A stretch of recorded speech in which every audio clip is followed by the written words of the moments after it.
I remember a conversation I had had with my grandfather and some of his friends at church. They were talking about gender identity. I think the conversation went something along the lines of, oh, our teachers are teaching our kids that there's 26 genders, or something like that. Me being in high school, they asked me what was being taught in school about gender identity. I remember thinking about how ironic it was that in reality, nothing was being taught about those topics. It was that moment which made me want to talk about this.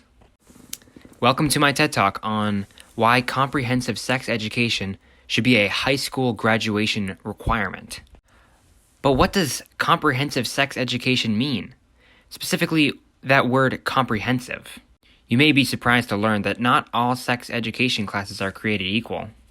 The majority of sex education courses only teach topics such as abstinence and HIV/AIDS prevention. Basically, the scene from Mean Girls. I guess I'll never know what I missed on that first day of health class. Don't have sex, because you will get pregnant and die. Comprehensive sex education, however, covers important topics such as gender identity, sexual orientation, same-sex relations, sexual dating violence, and sexual assault. When these topics are taught, the bullying of LGBTQ+ students is lowered, as those students are no longer treated as pariahs and outcasts. Don't Say Gay bill under consideration by Florida lawmakers, catching the attention of high school students across the First Coast.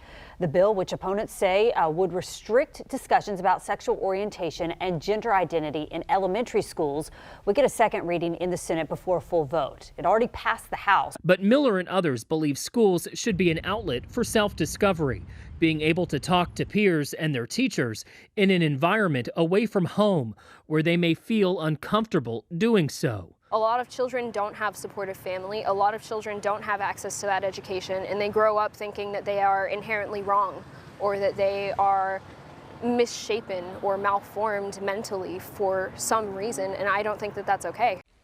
To many students, these laws carry a lot of weight because it means how they're going to be treated in and outside of school.